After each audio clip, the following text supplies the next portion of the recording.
আলতা দিঘিতে আলছেন, আলতা দেওয়া দিঘি দেখাবেন, তুমি টাওয়ার দেখাচ্ছেন কিসের জন্য? ওরে বোকা, টাওয়ার যদি তুই না উঠিস তাহলে কি এই গহীন অরণ্য আর এই এত বড় দিঘি তুই দেখা পারবো? তোর চোখের পাওয়ার আছে এই দিঘির মাথা থেকে ওই দিঘির মাথা শেষ পর্যন্ত দেখা পারবো? এই টাওয়ারে তুটা পুরোটা দেখবো, এই জন্য এটা বানাছে ওয়াচ টাওয়ার। আচ্ছা তোমরা আমাকে না কবেন তো আলতা দিঘি নামকরণটা কেন হয়েছে? কারণ আমি এটা জানি না। আমি শুনো রাজার মেয়ে আলতা পোড়া যত খান্তি হাঁটা চলে গেছে তত দূর পর্যন্ত এই দিঘি খনন করা হয়েছে, তাই নাম হয়েছে নাকি আলতা দিঘি। প্লিজ সঠিকটা আমাকে জানাবেন। আর এই সব নামকরণের পিছনে কি খালি রাজাদের বিটিকে রে হাত? হামাকে মতো পোজার বিটিকে কোনো হাতই নাই? হাই রে আল্লাহ, এই জীবনে কি করনু? সেই কোশান চলে গেছে, ওরা নামকরণ থুয়া দিছে তারা। যাই হোক, এই জামানাতে এসে আমরা ওয়াচ টাওয়ারটা তো খালি করে পারিছি। সঠিক তথ্য কিন্তু অবশ্যই আমার কমেন্টে জানাবেন। এটি আসার পরে এক পলকে মনে হচ্ছিল গরিবের সাজেক। ওরে বাবা, মনে হয়নি যে আমি ধামুরহাট আছি, মনে হচ্ছে যে আমি কোন জায়গাতে আছি। এত সুন্দর কিসের জন্য? এতই সুন্দর ওয়াচ টাওয়ারটা দিয়ে আসলে বুদ্ধিমানের মতো একটা কাজ করেছে যে পুরো এলাকা সব দেখা যায়। সাবধান বানি তোমাকে কই, এটি যারা ড্রোন শুট করবেন তারা ড্রোনটা খুব বেশি তুলবেন না উঁচাত, তাহলে ব্লাস্ট হয়ে যাবে। কারণ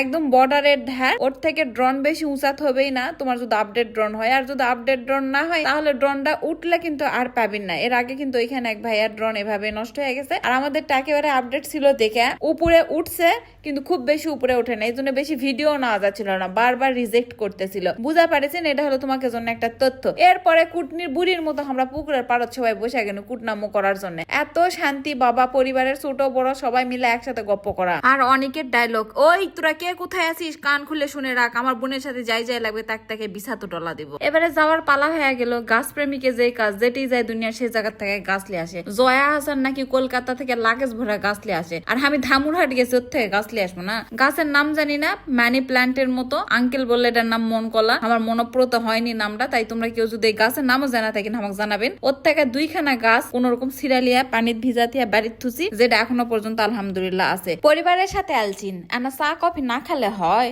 এখনকার যুগের বাপ মায়েরা কি আর ওই চা খাবে, কবে কফি দে।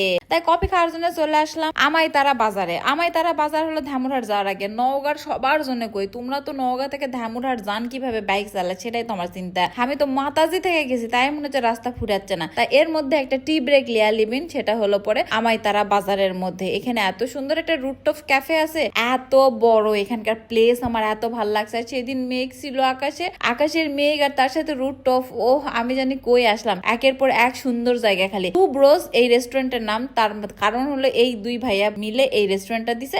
দুই ভাইয়ের জন্য এটার নাম হয়েছে টু ব্রোস। আর এটা হলো বড় ভাইয়ার ওয়াইফ, মানে সোনিয়া আপু, অনারের বউ। অনেক তো কফি খাচ্ছিল আর খুবই এনজয় করতেছিল, আর আমাকে বলছে আপু খুবই টেস্ট। যাই হোক, পরিবারকে একটু মাঝে মাঝে সময় দিবেন। আমায় তারার আশেপাশে যারা আছেন সবাই চলে আসবেন। এই রুট টপে অবশ্যই অল্পর মধ্যে অনেক কিছু পাওয়া যাবে, সুন্দর সুন্দর ফটোশুটও করবে পারবেন। আর যাই হোক, বাড়িতে আসে নাড়ু দিয়া মুড়ি লিয়া বসে কেন। শরতের সময় নাড়ু মুড়ি যদি না খান জীবনে কি খাচ্ছি? আর আমার ভাস্তিক লাগাতেছি তুই মাথার চুল ধরে টিপা টিপি কর। এত ঘোরা ঘুরিছি যে মাথা খালি ঘোরাইছে। তো বিয়া হলো তার ভাতারের হলো পরে ভাইয়ের বিটি কয়া পারবি না মাথার চুল টানা টিপে, ভাইয়ের বিটি দেখে কয়া পার না, বাবা না মাথা টিপে দিত। এর মধ্যে আন্টি আমার জন্য চিতই পিঠা করেছে। আর দুপুর বেলা যে শুটকি রান্ধিছিল, শুটকি থেয়া গেছিল। ও বাবা, শুটকি কি মনে করেছি মাথা যে হাট থেয়া যাবো, প্যাটেত করে লিয়া নগা যাবো, এই জন্য সাতপুটি বানাচ্ছি ওরা দিয়ে খাওয়ার জন্য। ওদিকে পিঠা হোক, আমাকে কি মনে হয়েছে যে আমরা ঘুরবার যাবো। আচ্ছা চল, আজকে আইসক্রিম পার্টি হবে। সারাদিন এত ঘুরেছি, মাথা একে ব্যান ব্যান ব্যান ব্যান করতেছে, মানে শান্তি পাচ্ছি না এক কথায়। আর সেদিন হেভি গরম গরম লাগিছিল। তারপরে আসনু আইসক্রিম টাইসক্রিম নিনু। এই রাত্রের বেলা পুরা মাতাজি হাট এখন ঘুরমো। এই মাথা থেকে শুরু করেছি, ওই মাথা দিয়ে বের হয়েছি। আর কেবা বলে আমতলি নামে আমার বান্ধবীর বাড়ি খুঁজে পাচ্ছি না। ওটা বাজারের মধ্যে গুনাসের দোকান আছে না, ওটা মোটা গাছ আছে আমের, ওইটি বুঝা পারছি। আর আমাকে যে জামাটা তোমাকে পছন্দ হয়েছিল, ওই জামাটা বর্তমানে স্টক আউট আর নাইকো। এই ভিডিও থেকে মানুষ সবগুলা কিনা লিছে, অন্য মন্না যা লাগবে কিনা লিও। এক ভয়ানক পুকুর ধারে গেছিলাম, সেটা আবার দেখেছি আলো জ্বলছে। তারপরে কাছে যায় দেখি ও ওটা ভূতের আলো মালো কি চলো, ওটা কয়লার আলো। আমার মা আর আন্টি খুঁজবার গেছে, কেরে তোরা কোনটা হেরা গেছো, যায় আমাকে ধাবড়ে ধাবড়ে লিয়ে আসে ভাতের বসাছে। এর মধ্যে মাসালার গাড়ি আমার গায়ে এক ট্রাক পানি ফেলা দিছে। তারপরে এসে গোসল টোসল দিয়া ভাত খাবার বসনো। আর এই যে যেটি বসে ভাত খাচ্ছি, ফোনার ডাইনিং ও দিলেও এত টেস্টি ভাত আর এত শান্তিপূর্ণ খাওয়া যাবে না, যেটা এই মুহূর্তে এনজয় করেছি। গুড নাইট, আল্লাহ হাফেজ।